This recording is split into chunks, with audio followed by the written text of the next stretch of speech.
Go yard. I got so much motherfucking design on right now. Break it down, bring it back, make it clap. I got 3 old thoughts, new block, where that thing. Bitches on my line, and you know they come straight. Hold up, what it not, 45, scope it cash like whoa. High fucking with these hoes up. Assalamualaikum warahmatullahi wabarakatuh. Yang saya hormati Ibu Listiani Siti Romla MPD selaku dosen pengampu mata kuliah pengembangan kurikulum serta teman-teman sekalian yang saya banggakan. Baik, perkenalkan nama saya Dwi Liana, NPM 2011010207 dari kelas F Pendidikan Agama Islam. Adapun materi yang akan saya bahas yakni mengenai asas religi, filosofi, psikologi, dan sosiologi dalam pengembangan kurikulum pendidikan agama Islam. Yang pertama mengenai asas religi. Asas religius sesuai dengan sila yang pertama yakni ketuhanan yang Maha Esa, merupakan asumsi-asumsi yang bersumber dan berpedoman pada ajaran agama yang dimana dijadikan titik tolak dan berpikir tentang melakukan pengembangan serta implementasi kurikulum. Adapun asas religius ini merupakan prinsip yang ditetapkan berdasarkan nilai-nilai ilahi yang tertuang dalam kitab suci yang dimana berisi nilai-nilai kebenaran yang universal ataupun umum, abadi, dan bersifat futuristik atau berhubungan dengan masa depan. Adapun asas religius dalam pengembangan kurikulum pendidikan agama Islam yaitu Al-Quran dan As-Sunnah.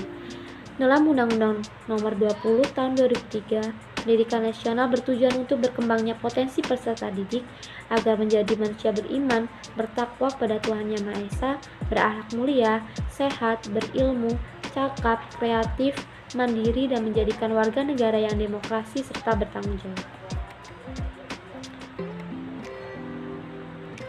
Selanjutnya ada asas filosofi, yang dimana filsafat berasal dari bahasa Yunani yaitu dari kata philos dan sophia. Philos artinya cinta yang mendalam dan sophia adalah kearifan atau kebijaksanaan. Dengan demikian, filsafat secara harfiah dapat diartikan sebagai cinta yang mendalam akan kearifan. Filsafat sangat penting karena harus dipertimbangkan dalam mengambil keputusan tentang aspek kurikulum. Untuk itu, tiap keputusan harus ada dasarnya.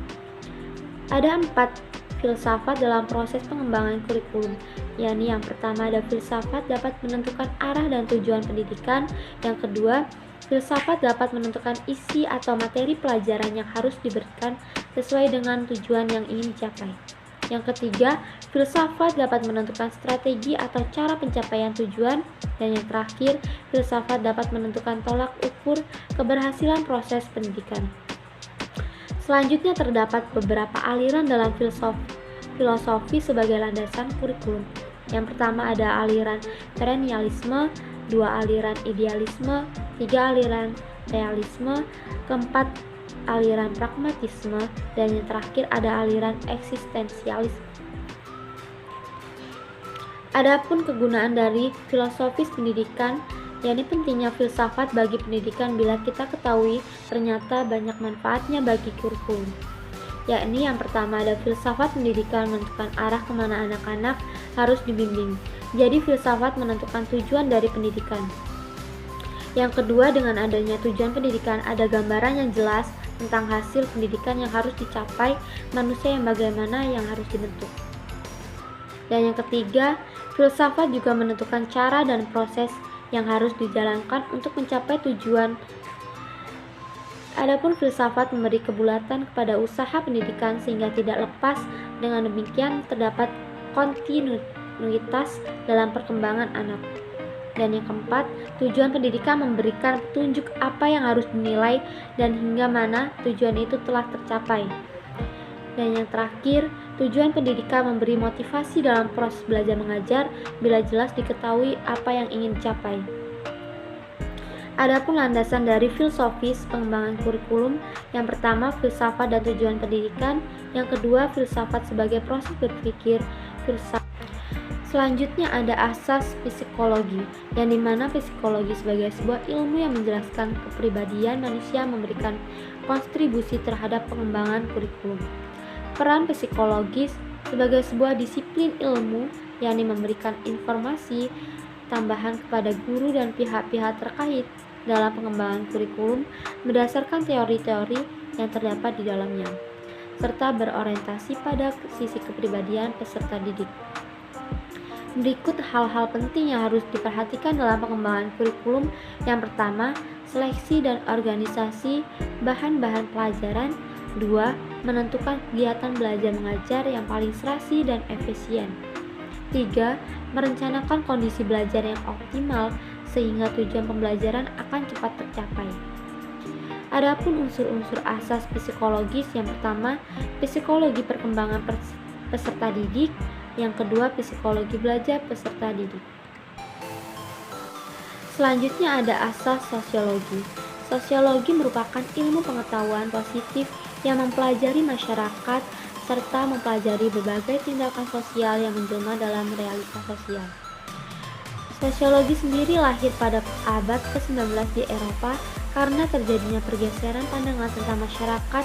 Sosiologi sendiri berasal dari ilmu filsafat yang kemudian keluar dan menjadi ilmu yang mandiri yang disebut dengan sosiologi. Selanjutnya, sosiologi pendidikan merupakan analisis ilmiah tentang proses sosial dan pola-pola interaksi sosial di dalam sistem pendidikan. Menurut Uraci, pada tahun 1988 menulis bahwa sosiologi pendidikan meliputi yang pertama, interaksi guru dan siswa, 2. Dinamika kelompok di kelas dan di organisasi intrasekolah, 3.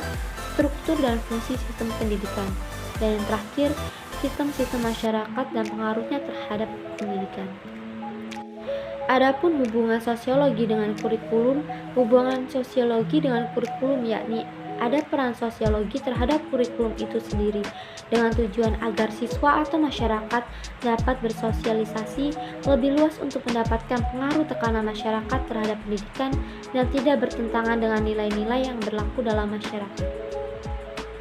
Adapun kekuatan sosial yang mempengaruhi kurikulum. Yang A. Kekuatan sosial yang resmi terdiri atas pemerintah suatu negara melalui Undang-Undang Dasar Negara, falsafah dan ideologi negara. Yang kedua, pemerintah daerah melalui berbagai kebijakan pemerintah dalam pendidikan. Yang ketiga, perwakilan Departemen Pendidikan setempat. Yang B. Ada kekuatan sosial setempat yang terdiri atas yayasan-yayasan yang bergerak di bidang pendidikan, kerukunan atau persatuan keluarga, sekolah-sekolah sejenis, perguruan tinggi, yakni universitas, akademi, maupun institut, persatuan orang tua murid dan guru, penerbit buku-buku pelajaran, dan lain-lain. Adapun implikasi asas sosiologis dalam pengembangan kurikulum. Yang pertama, pengembangan kurikulum harus memperhatikan nilai-nilai norma, pengetahuan, kepercayaan, dan keyakinan yang ada di dalam masyarakat. 2. Pengembangan kurikulum disusun dengan memanfaatkan media pembelajaran yang modern sehingga siswa betul-betul menyenangi dan menguasai materi atau kurikulum yang disampaikan sebagai bekal mereka untuk menghadapi masalah-masalah aktual di masyarakat dan meningkatkan taraf hidup mereka. 3. Pengembangan kurikulum harus disusun secara terpadu, sistematik, komprehensif, dan holistik untuk melakukan reorientasi dan reorganisasi kurikulum sehingga pendidikan itu dapat berfungsi sebagaimana mestinya, baik melalui kajian-kajian teoretik maupun empirik. Keempat, pengembangan kurikulum harus memperhatikan unsur-unsur pendidikan informal seperti peran orang tua dan anggota keluarga lainnya dalam memberikan pendidikan kepada anak-anaknya. 5. Pengembangan kurikulum harus mempertimbangkan kepentingan peserta didik pada masa yang akan datang, antara lain sebagai calon ayah ataupun calon ibu yang akan mendidik putra-putrinya. Dan yang terakhir, pengembangan kurikulum harus dapat membekali kemampuan yang cukup pada peserta didik agar ia menyadari sepenuhnya peran penting sebagai orang tua dalam mendidik putra-putrinya. Mungkin itu saja materi yang dapat saya sampaikan, kurang lebihnya saya mohon maaf. Dan kepada Allah saya mohon ampun. Saya akhiri, wassalamualaikum warahmatullahi wabarakatuh.